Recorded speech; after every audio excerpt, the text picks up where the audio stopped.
Kemendikbudrismen. Kira-kira apakah cek kesehatan gratis atau MBG atau senam anak Indonesia hebat atau yang lainnya? Ada yang tahu nggak kira-kira sedikit dari mereka itu apa? Ada yang tahu? Misalnya apa saja terserah yang kalian pikirkan tentang cek kesehatan gratis dari kesehatan atau MBG dari pusat gizi atau pemerintah. Ada yang tahu? MBKM. Apa itu, wahai temanku? Oh, sebelumnya perkenalan dong. Berdiri, perkenalan. Perkenalkan, nama saya Rahma Suhibra. Menurut saya program prioritasnya itu ada MBKM, yaitu Merdeka Belajar, Kampus Merdeka. Lalu ada juga pengembangan guru, ada revitalisasi satuan pendidikan, ada MBG dan lainnya. Nah, betul. Jadi salah satu program pemerintah yang sangat bermutu bagi masyarakat Indonesia adalah seperti program yang disebutkan teman kita tadi, Rahman Abeliza. Pertama, saya jelaskan dulu kenapa pemerintah mengambil tema pada 2025 ini ke 2045 dengan Prabowo mengusung Indonesia Emas 2045. Karena kita tahu sendiri, kita mempunyai SDM yang banyak, demografis yang bagus, dan sumber daya alam yang sangat melimpah. Tetapi jika tidak dimanfaatkan dengan sebaik mungkin, akan menjadi suatu hal yang sia-sia. Oleh karena itu, makanya telah diusung program seperti ini. Contoh program kementerian yang bermutu di Kemendikbudrismen adalah seperti TKA. Ada yang tahu kepanjangan TKA? Tahu. Tes kemampuan akademik. Nah, kira-kira tes kemampuan akademik itu sudah terselenggarakan atau belum? Kalau di negara di SD, MI, SMP, MTS belum. Oke, baik. Dari sepemahaman kalian, kenapa Kemendikbudrismen mengadakan tes kemampuan akademik? Untuk memvalidasi nilai-nilai agar kita tahu SDM kita tuh sampai di mana. Oke, betul sekali.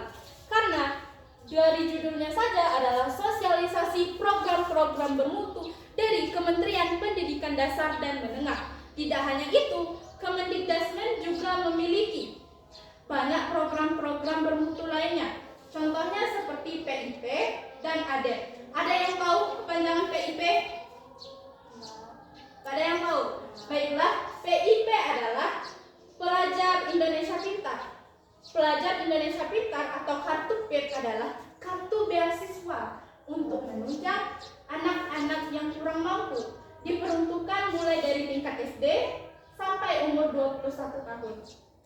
Jadi di sekitar umur 21 tahun bagi mereka yang benar-benar miskin atau rentan, mereka berhak mendapatkan PIP. Lalu ada beasiswa ADEN. Beasiswa ADEN adalah beasiswa yang diperuntukkan untuk dari jenjang SMP ke jenjang SMA. Beasiswa ini diperuntukkan untuk anak-anak daerah khusus seperti Papua, anak-anak dari PMI, dan juga anak-anak yang berada di kota tertinggal, terbelakang, dan seterusnya. Teman-teman sekalian, ada yang tahu senam anak Indonesia hebat itu untuk apa? Ada yang tahu? Atau ada yang tahu setidaknya berapapun terserah kebiasaan 7 kebiasaan anak Indonesia hebat? Bangun pagi, makan yang bergizi, Ibadah. Oke, berarti Oke, betul. Istirahat yang cukup, beribadah dan sebagainya. Sesuai judul saya, sosialisasi program-program bermutu dari Kemendikbudrismen. Tidak hanya di seputaran TKA, CKG, cek kesehatan gratis, MBG, saya hampir tersebut BMKG tadi, sorry. MBG, lalu juga terdapat SAI. SAI itu senam anak Indonesia hebat. Makanya disingkat SAI. Jatuh, guys. Nah, jadi teman-teman semuanya, selain karena Kemendikbudrismen juga memperuntukkan semuanya untuk para siswa seperti kita, tapi juga ada untuk guru. Salah satu untuk guru yang bisa teman-teman tahu, coba disebutkan yang teman-teman tahu program dari pemerintah untuk guru, kayak PPG PPG apakah termasuk dari pemerintah? Ya. Oke. Kalau pelatihan-pelatihan khusus dari guru seperti pendekatan deep learning atau segala macam, apakah itu dari pemerintah? Ada dari pemerintah, ada yang enggak, ada juga yang umum. Ada juga yang umum. Oke. Kita akan bahas pertama-tama yaitu dari pemerintah. Dari pemerintah sendiri untuk mensejahterakan guru tidak hanya melalui PPG atau pelatihan atau apapun itu, tapi juga menaikkan gaji guru itu sendiri. Yes, betul sekali. Gaji guru tidak hanya sekarang berkisar sebulan sekitar 3 juta atau 2 juta, tapi dinaikkan. Kenapa dinaikkan? Karena guru merupakan simbol dari cerminan bangsa kita. Jika tidak ada guru yang duduk di depan kita, bagaimana kita tahu apa yang ingin kita bahas? Saya berdiri di sini, tidak mungkin saya langsung bisa berdiri di sini karena tanpa ada guru yang mampu membimbing saya. Nah, selain gaji guru PNS atau ASN yang dinaikkan, apakah gaji guru honorer juga dinaikkan? Pendapat teman-teman saja. Seharusnya iya. Seharusnya iya, tetapi tidak ada info lebih lanjut sih. oke, berarti dari Abel sendiri katanya seharusnya iya, tetapi tidak ada info lebih lanjut. Betul begitu? Baiklah, saat ini saya akan meluruskan sedikit.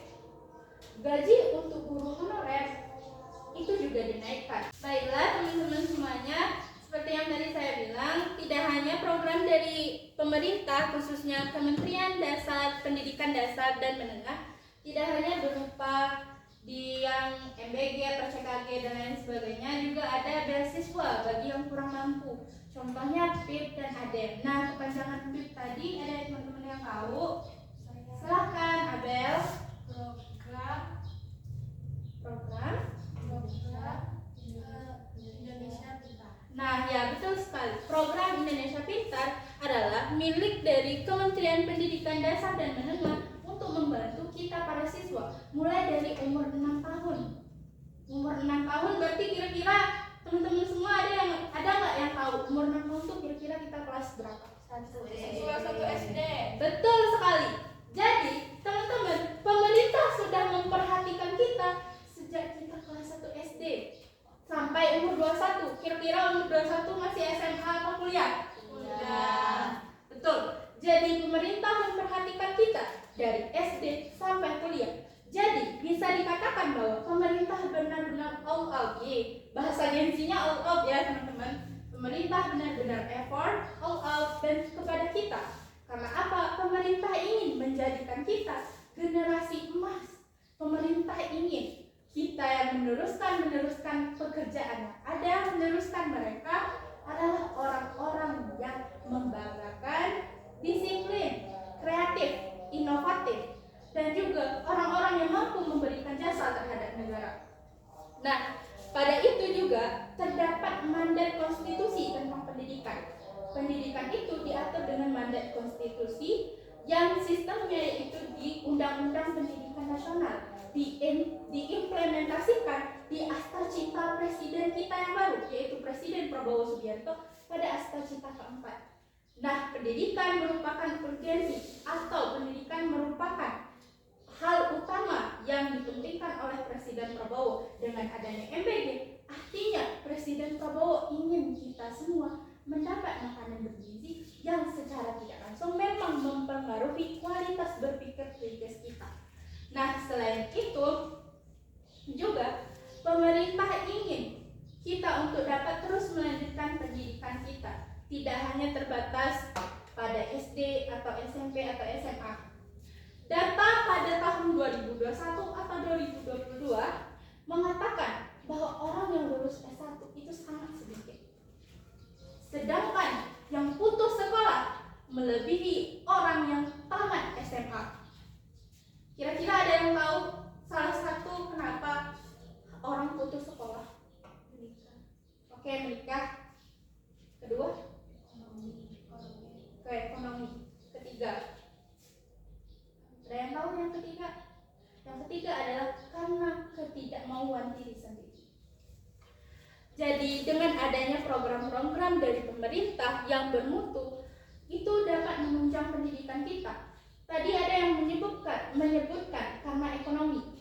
Nah, dengan adanya PIP, ADEM, itu dapat membantu kita untuk terus melanjutkan pendidikan kita. Nah, selain itu juga ada tadi untuk guru. Nah, guru diberi pelatihan, yaitu program profesi guru atau yang disingkat dengan PPG. Nah, betul sekali. PPG itu sendiri tidak hanya membuat guru menjadi terlatih, tapi juga memang untuk menyiapkan guru kepada kita. Kalau saya bertanya, apakah kalian pernah tidak berpikir ada guru yang setiap menjelaskan itu selalu saja tidak masuk? Apapun caranya, mau pakai PPT, mau nulis, mau latihan, mau menjelaskan panjang lebar apapun, pernah tidak?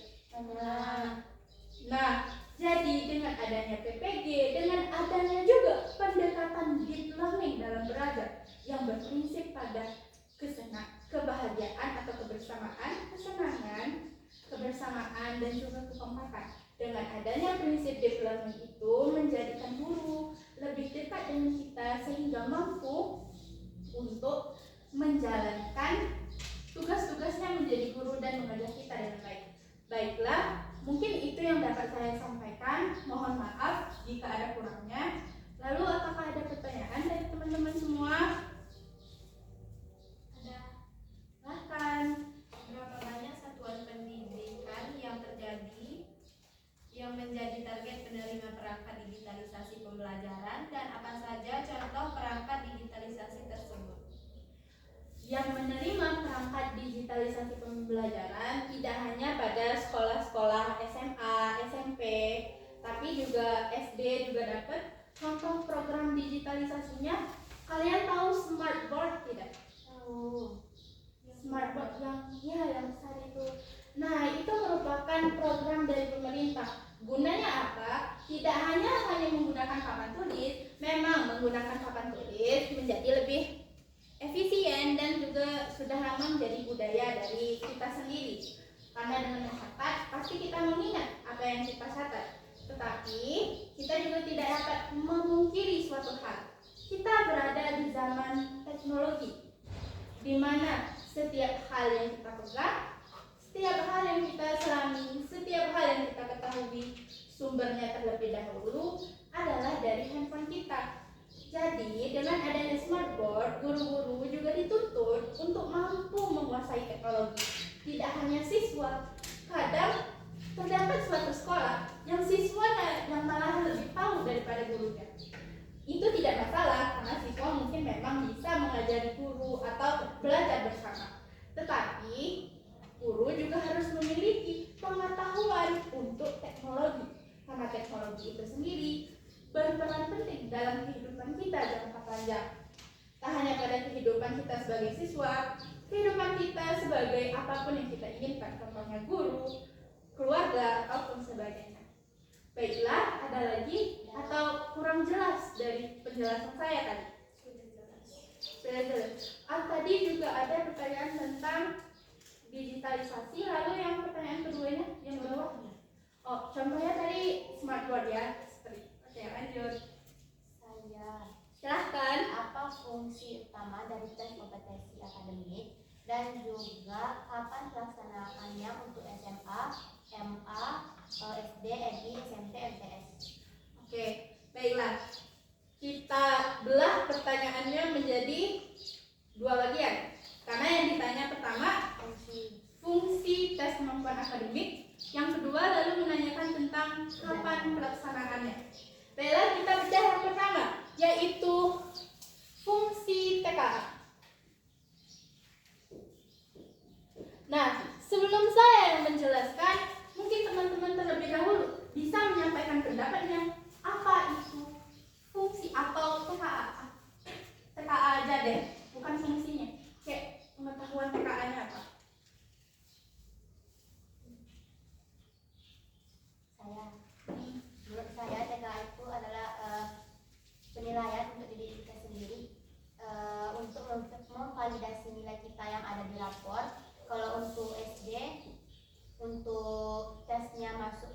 SMP. Kalau untuk SMP untuk tesnya masuk ke SMA.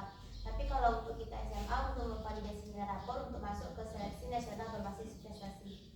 Nah, betul sekali teman-teman. Tapi tidak hanya itu.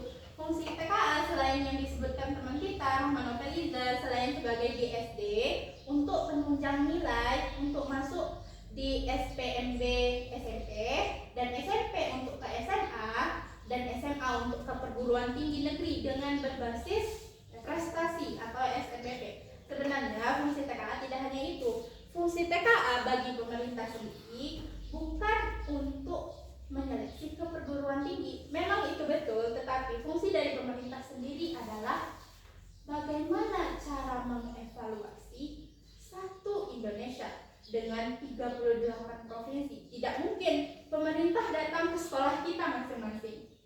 Dengan adanya TKA, maka pemerintah sendiri dapat memantau kita, mengevaluasi kita berdasarkan nilai. Nilai itu sendiri cerminan dari bagaimana apa yang kita tangkap dari guru. Misal, guru mengajarkan tentang matematika, lalu ada tes TKA matematika, bukan? Nah, dari yang guru ajarkan, kita implementasikan pada soal-soal di ujian TKA. Tujuannya, pemerintah mengetahui bagaimana cara mengevaluasi pendidikan kita. Misalnya, kalau di sekolah kita yang rendah misalnya nilai TKA matematika. Berarti pemerintah mengevaluasi kita dengan cara menyamaratakan modul ajar. Tidak hanya di Jawa, tetapi juga di Sumatera akan kita samakan modul ajarnya agar kita mendapatkan pengetahuan yang sama. Dan justru dengan adanya TKA, pemerintah jadi tahu seberapa paham kita terhadap materi yang kita dapatkan. Jika tidak ada TKA, bagaimana pemerintah ingin tahu? Karena tidak mungkin pemerintah berkeliling satu Indonesia hanya untuk mengevaluasi. Baiklah, ada lagi yang tadi tentang pelaksanaannya. Kalau untuk SMA mungkin sudah kita laksanakan ya teman-teman semua. Kita sudah melaksanakannya tanggal 3 sampai 4 November. Geladi bersihnya tanggal 27 sampai 28 Oktober. Nah, kira-kira hasilnya ada yang tahu kapan keluarnya? Januari. Ya, betul sekali. Hasilnya akan keluar pada Januari. Deg-degan teman-teman semua ya? Tidak. Ada yang pasti, ada yang tidak, ada yang ya. Oke. Pokoknya intinya kita berharap semuanya nilainya bagus ya. Dan kalau untuk SMA, MTS, MI, SD itu akan dilaksanakan pada, kalau tidak salah, 2026. Apakah betul? Ya. Ada lagi? Silahkan. Sebutkan 7 kebiasaan anak Indonesia hebat yang menjadi fokus dalam program penguatan karakter. Saya ini lupa ingat, tapi saya coba menjelaskan. Setidaknya program 7 kebiasaan anak Indonesia hebat tuh pertama, bangun pagi. Kenapa harus bangun pagi? Kira-kira dari teman-teman ada nggak yang tahu kenapa kita harus bangun pagi? Supaya lebih bersemangat. Supaya lebih bersemangat. Oke, betul. Satu. Lalu? Biar sehat. Biar sehat, betul. Nggak tahu. Oke, nggak apa-apa. Ada loh. Kita bangun pagi tuh buat apa kira-kira? Buat bertapa kah? Buat berdoa kah? Buat sholat kah? Buat apa tuh? Buat sholat, Islami. Akila dia tahu? Nggak tahu. Oke, baiklah. Sebenarnya bangun pagi itu sendiri adalah agar kita untuk menjalani hari lebih bersemangat, biar bisa apa tadi? Ibadah. Oh iya, biar bisa ibadah apapun itu. Sebenarnya bangun pagi sendiri penting untuk tubuh kita. Pada remaja sebenarnya tidak diperuntukkan tidur seharian. Ngerti nggak maksud tidur seharian? Dari jam berapa ke jam berapa? Jam 6 pagi ke jam 8 pagi. Ya. Ya, betul sekali. Nah, bagi kita remaja tidak diperuntukkan untuk tidur seharian. Kita diperuntukkan tidur dari 6 sampai 8 jam saja. Malahan kalau bisa kurang 6 jam kita udah harus bangun. Kenapa? Karena sistem imun kita dari tidur yang hanya 6 jam itu lebih produktif daripada yang tidur lebih dari 9 jam. Karena energi kita akan menumpuk terus, tidak berjalan, dan mengakibatkan kita tidur seharian, malas, tidur, mood kita rusak. Misal dibangunin habis tidur seharian, marah nggak kalian langsung? Marah. Karena apa? Mood kita udah rusak. Energi kita nggak kebuang. Yang ada energi kita tuh recharge terus. Makanya itu. Pertama bangun pagi. Kedua beribadah, jelas. Kenapa harus beribadah? Di sini ada yang beragama selain Islam? Ada. Oh, saya kaget loh. Kayak teman saya sendiri bilang ada. Ya nggak apa-apa. Nah ya tuh. Karena beribadah tidak hanya umat Islam yang ibadah, tapi juga Kristen tiap hari apa ibadahnya? Kok lebih tahu? Enggak ada. Nah, beribadah. Lalu ada berolahraga. Tujuan olahraga apa? Adel? Karena dia atlet senam. Atlet senam. Dia ini suka olahraga Kak Nisa. Untuk sehat juga dan Sehat? bisa menaikkan mood juga. Bisa menaikkan mood. Oke, betul. Bagi Abel dengan berolahraga, tubuh Abel jadi mudah lelah, mudah ngantuk, mudah malas, atau sebaliknya? Sebaliknya lebih mudah, lebih bersemangat untuk menjalankan hari-hari yang melelahkan.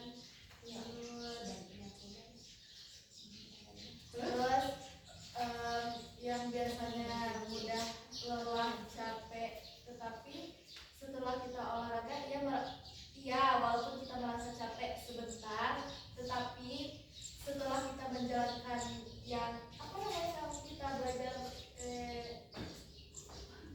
Yang di biologi. ya Materi glikolisis mungkin ya, kata Abel. Oke, baiklah. Lanjut. Dengan itu pokoknya kita bisa besoknya atau misalkan kita menjalankan hari ini olahraga, besok pasti moodnya pasti bagus. Oke. Berolahraga udah 3. Lalu ada makan sehat bergizi. Tidak hanya makan sehat tapi bergizi.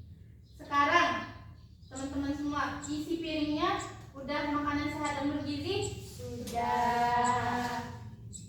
Ciri-ciri makanan bergizi menurut teman-teman? kacang-kacang, Sebelah. Astagfirullah. buah-buahan, terus ada kacang-kacangan, Protein, penting, oke. Telur. Wah, kayak suka telur nih. Oke. ada karbohidratnya. Nah, kalian pernah dengar slogan yang tentang makanan nggak? Apa? Isi piringku. Ya betul sih si piringku. Tetapi yang ada yang 4S 5 sempurna. 4 sehat 5 sempurna. Sorry, saya juga salah tadi. Pernah dengar nggak itu apa? Pernah. Kira-kira 5 sempurna yang dimaksud itu dalam isi piring kita. Jangan piring besar ya teman-teman. Karena porsi seharusnya bukan yang sangat besar ya. Porsi sewajarnya itu isinya ada apa aja?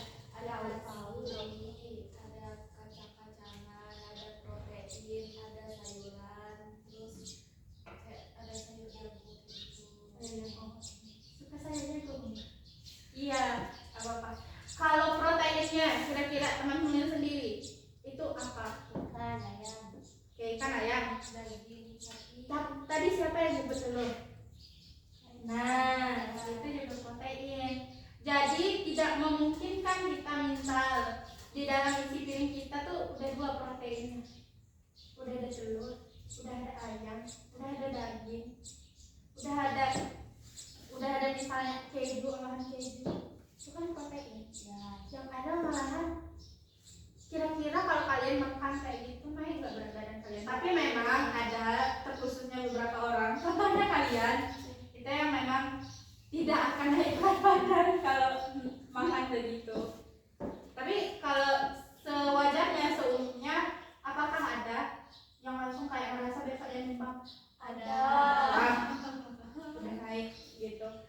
Nah, justru dengan isi piring kita yang 4 sehat 5 sempurna, tujuannya adalah untuk meminimalisir obesitas, teman-teman semuanya. Ada yang tahu nggak obesitas itu tuh kira-kira tingginya mulai dari berapa, beratnya mulai dari berapa? Lebih dari itu idealnya umur segitu. Ya, umur segitunya sekitaran Bisa dari kecil, besar ya. sampai lansia. Nah, Misalnya tinggi kita 150, terus berat badannya 80. ya betul sekali. Dengan tinggi 150, berat 80, apakah bagi teman-teman itu logis atau enggak? Ya, memang itu enggak logis. Karena apa? Tinggi berpengaruh pada berat badan berpengaruh pada tinggi.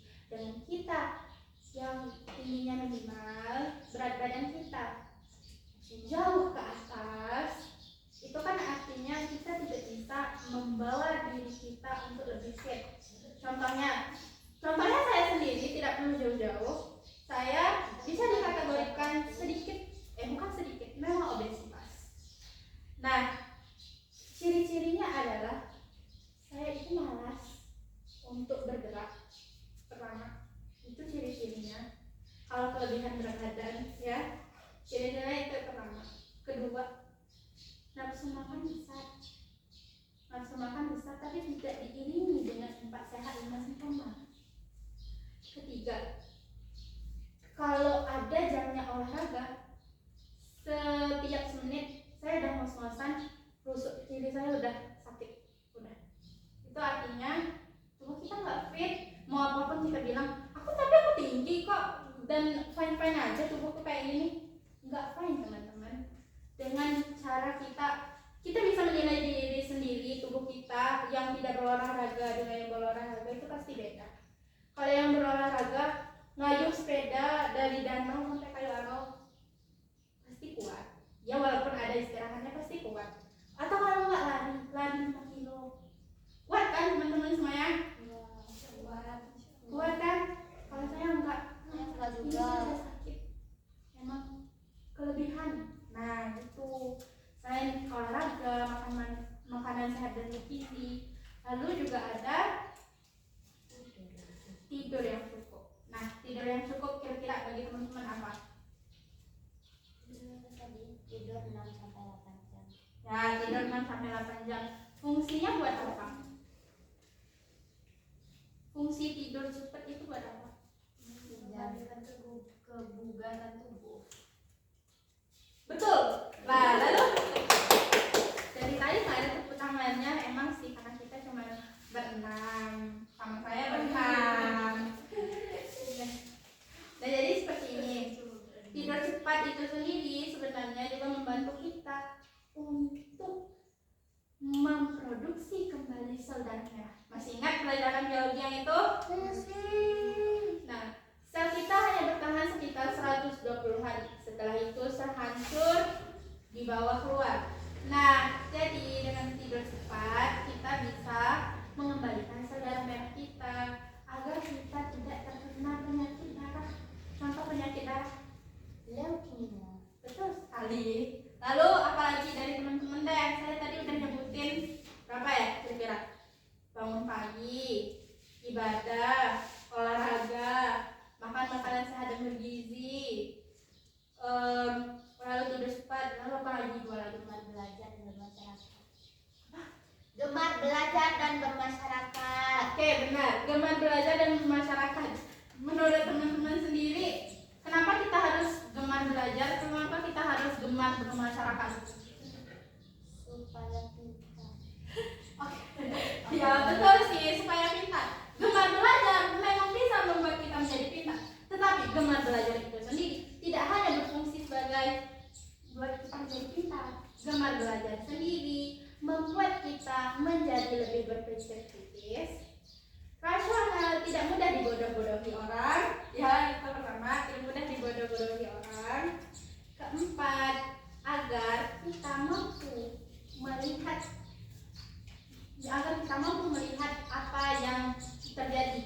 kehidupannya, bisa melakukan pengamatan secara sedikitnya akurat begitu.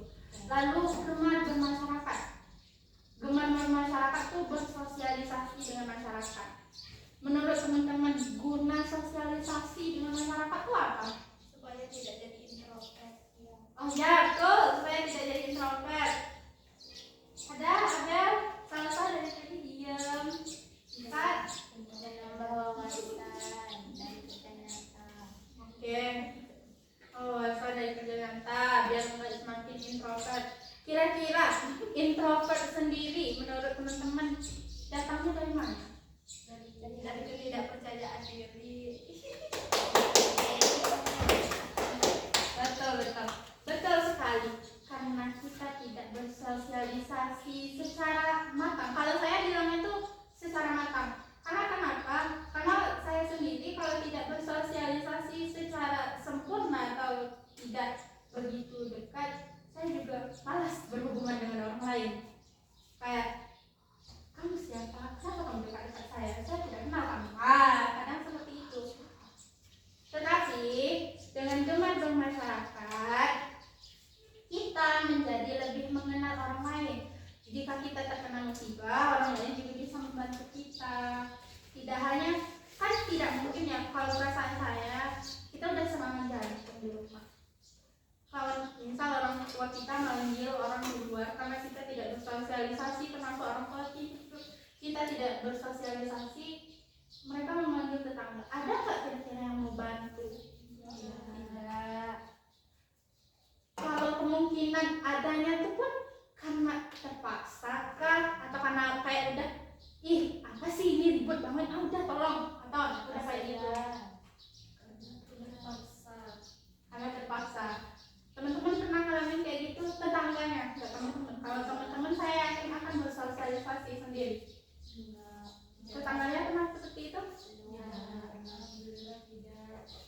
Nah, itu membuktikan bahwa gemar bermasyarakat sudah menjadi kebiasaan Indonesia, ramah-tamah, ramah-tamahannya, dan lain sebagainya. Lalu selain gemar belajar dan bermasyarakat, satu lagi. Udah 7? Wow. Pertama untuk kita semua. Bella itu udah 7. Jadi dari yang saya jelaskan tadi, sebenarnya masih banyak program-program bermutu dari Kemendikbudrismen. Tidak hanya PIP, ADEM, ini beasiswa ya teman-teman semuanya. Tidak hanya CKG. Tadi apa kepanjangan CKG?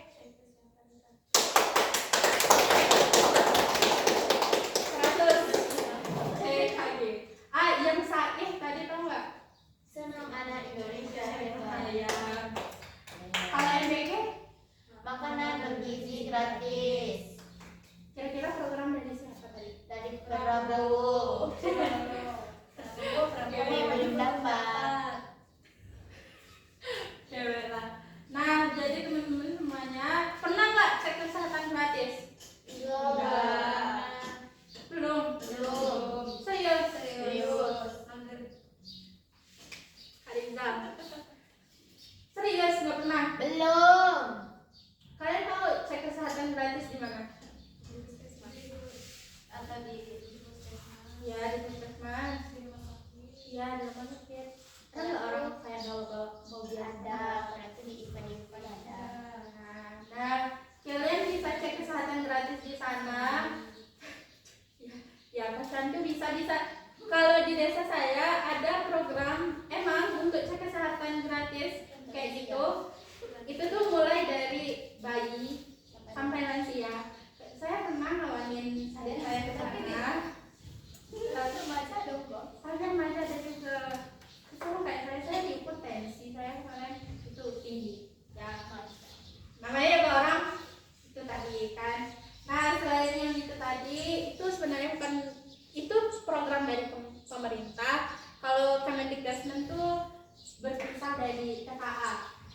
Nah, TKA tadi itu menurut teman-teman yang dapat teman-teman simpulin dari yang saya jelasin, yang teman-teman juga jawab, kira-kira apa TKA sendiri? Kita udah jalanin, kita tinggal nunggu hasil ya teman-teman semua.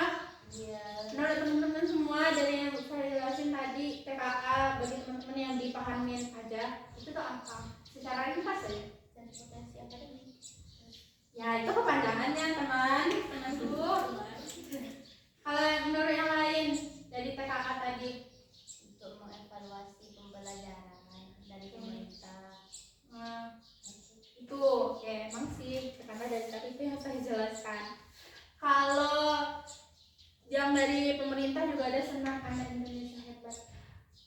Senam anak Indonesia hebat tuh apakah juga untuk membuat kita merasa menjadi ada sikap atau semangat nasionalisme menurut teman-teman? Ya.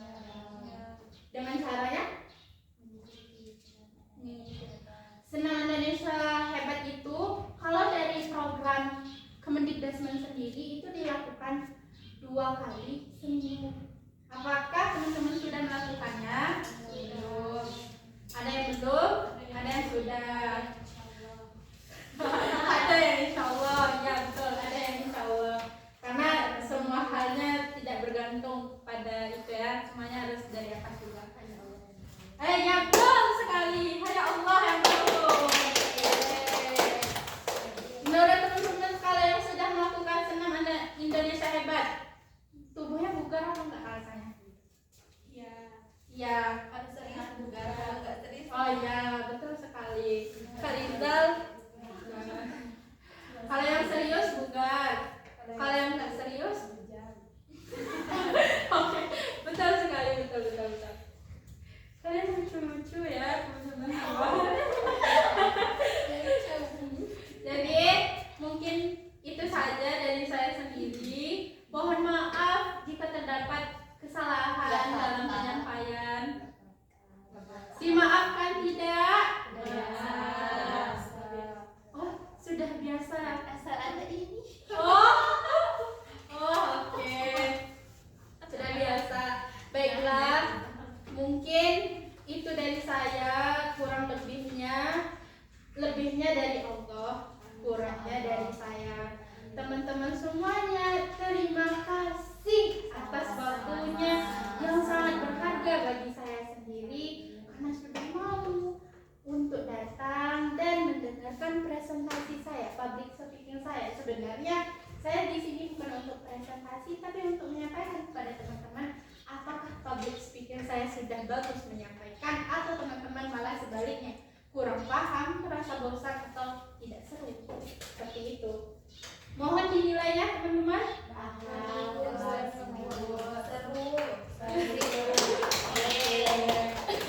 Nah, semungkin sekian dari saya. Wabillahi taufiq wal hidayah. Wassalamualaikum